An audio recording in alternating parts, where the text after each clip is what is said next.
تو ہمیں ہالیڈے ضرور کرنی چاہیے, اور بڑی ہالیڈیز نہیں کر سکتے, چھوٹی ہالیڈیز کرنی چاہیے جس میں آپ 4-5 گھنٹے کے لیے دوستوں کے ساتھ بیٹھیں اور گپے مارتے ہیں. اس کے علاوہ ایک چیز جس کو ہم نگلیکٹ کرتے ہیں اور جس کا نبی کریم صلی اللہ علیہ وسلم نے بڑا کہا ہے, وہ ہے صلہ رحمی. صلہ رحمی کا مطلب ہوتا ہے اپنے رشتہ داروں سے تعلق. یعنی گاؤں میں ہمارے عزیز رشتہ دار رہتے ہیں, شہر میں رشتہ تھے, ہمیں کم از کم 15 دن بعد, مہینے بعد ان کے پاس جانا چاہیے, ان سے ملنا چاہیے, ان کی خیر خبر لینی چاہیے. تو میں بس اپنی بات کو ختم کرنے سے پہلے ایک چھوٹا سا آپ کو واقعہ سناتا ہوں. میں کوشش کرتا ہوں کہ 8-10 منٹ سے لمبی بات نہ ہو تاکہ لوگ اس کو سن سکیں, لیکن یہ بڑا ایک شاندار. میں اسلام آباد گیا امتحان لینے کے لیے, FCPS کا امتحان لینے کے لیے. وہاں اسلام آباد ہوٹل میں ٹھہرا. تو جب میں اسلام آباد میں ٹھہرا تو میں چونکہ وہیں پڑا بڑا ہوں اور وہیں سارا, تو مجھے ایسے خیال آیا. تو میں نے ایک دوست کو فون کیا, اس کا نام معراج ہے, سن رہا ہوگا شاید, نیورو سرجن ہے وہ. میں نے کہا یار ماجے میں آیا ہوں ادھر, تو کدھر ہے تو کہتا تم کہاں ٹھہرے ہو. میں کہا میں ادھر ہوں جو اسلام آباد ہوٹل میں جس کا نام ہالیڈے ہے.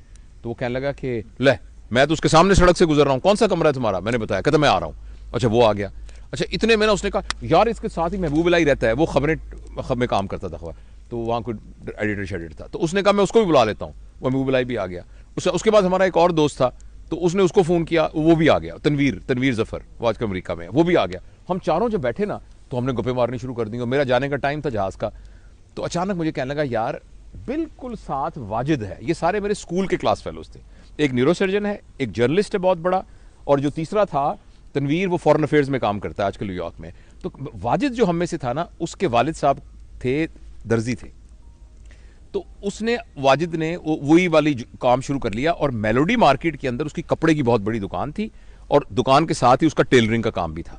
تو اس نے کہا یار میں واجد کو پتہ لگے گا کہ تم آئے ہو جوید, تو بڑا خوش ہوگا, تو چلتے ہیں. تو میں نے کہا چلتے. تو میں نے نیچے سامان چیک آؤٹ ہونے کے لیے میں نے کہا ساتھ ہی واک کر کے چلتے ہیں. ہم واک کرتے کرتے کرتے وہاں پہنچے تو بڑی سی دکان تھی. تو وہاں ہم اندر گئے, تو اس نے کہا کہ ایک لڑکا نکلا. تو میں نے کہا کہ بیٹا, اس نے کہا محبوب الہی نے, کیونکہ ظاہر میں تو بہت سالوں سے دیکھا ہی تھا. تو وہ کہنے لگا کہ واجد کدھر ہیں واجد صاحب. تو اس نے غور سے دیکھ کے کہنے لگا آپ انکل کون ہیں. تو ہم نے کہا ہم واجد کے کلاس فیلو ہیں سارے. کہنے لگا ابو تو 2 سال ہو گئے فوت ہو گئے. ایک دم میں تو شوق میں ہو گیا, اور محبوب الہی رونے لگ گیا, ایسے کر کے رونے لگ گیا. اس نے کہا یار تو یہاں نہیں رہتا, میں تو یہاں ساتھ کے محلے میں رہتا ہوں, اور مجھے پتا بھی نہیں میرا کلاس فیلو 2 سال ہو گئے فوت ہو گیا.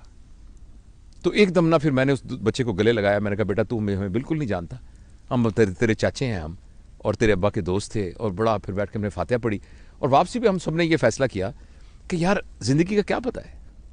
تو جب تک ہم زندہ ہیں ہمیں اپنے دوستوں سے, ملنے والوں سے, تعلق والوں سے رابطہ نہیں منقطع کرنا چاہیے, ان کو ملتے رہنا چاہیے. کئی لوگوں سے ہم اس لیے نہیں ملتے کہ ان سے ہمارے خیالات نہیں ملتے, یا جی ان سے فلانی لڑائی ہو گئی تھی, فلانی ہماری شادی میں وہ نہیں آیا تھا, فلانی. یہ اتنی چھوٹی چھوٹی باتیں ہیں کہ ان کو درگزر کرنا چاہیے, اور اپنے پیاروں سے, رشتہ داروں سے ملنا چاہیے. اور لیجر ٹائم, اور جس طرح ہم دیکھیں یہ احمد صاحب ہیں جناب, ڈاکٹر احمد صاحب, اور سارے ہمارے پوری فیملی یہاں بیٹھی ہوئی ہے, اور ہم انجوائے کر رہے ہیں اس لیجر ٹائم کو. Thank you.